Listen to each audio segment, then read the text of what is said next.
شاہ اسماعیل شہید رحمۃ اللہ علیہ اکثر والتین والزیتون پڑھتے تھے اور اس پر عجیب تقریر کرتے تھے.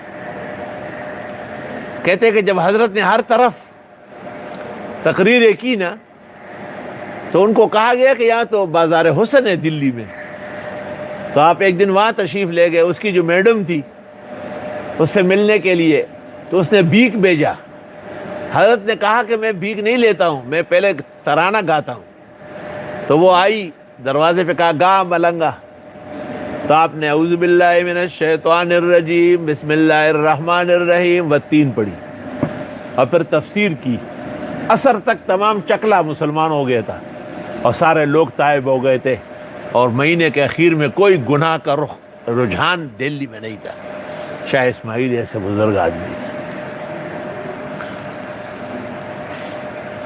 جب شاہ عبدالعزیز صاحب کا انتقال ہوا، یہ ان کے بھتیجے ہیں، ان کے بھائی شاہ عبدالغنی کا بیٹا ہے، اور شاہ اسحاق ان کے نواسے ہیں، اور دونوں برابر سرابر ہیں. شاہ اسماعیل عمر میں اور علم میں زیادہ ہے. شاہ عبدالعزیز کبھی کبھی پڑھتے تھے الحمدللہ الذی وہب لی علی الکبر اسماعیل و اسحاق. اللہ کا شکر ہے کہ میں بوڑھا ہو گیا لیکن اسماعیل و اسحاق تیار ہے. تو شاہ عبدالعزیز کے انتقال کے بعد پھر فیصلہ ہو رہا تھا کہ شاہ اسماعیل بیٹھ جائے. شاہ اسماعیل اتنے بڑے محدث تھے کہ احمد رضا خان ایک جگہ لکھتا ہے کہ خدمت حدیث مسلم ہے. انہوں نے حدیث کا کامیاب درس دیا، یہ مانی ہوئی بات ہے. والفضل ما شہدت به الاعداء. تو حضرت صاحب نے کہا کہ میں تو جہاد کے لیے نکلوں گا اور میں بیٹھ نہیں سکوں گا، اور شاہ اسحاق کا کہا کہ اسحاق پڑھائے. تو فیصلہ اس طرح ہوا کہ درس تو شاہ اسحاق دے احادیث کا شاہ عبدالعزیز کی جگہ، اور شاہ اسماعیل کے لیے علیحدہ چوکی سامنے لگے، وہ اس پر بیٹھے رہے، خالی دیکھتے رہے سنتے رہے بس. اور درس جب ختم ہو جائے تو شاہ اسماعیل آگے اور شاہ اسحاق پیچھے، کیونکہ عمر میں وہ بڑے ہیں. دیکھیے ارواح ثلاثہ کی الامت مولانا اشرف علی کا رحمۃ اللہ علیہ.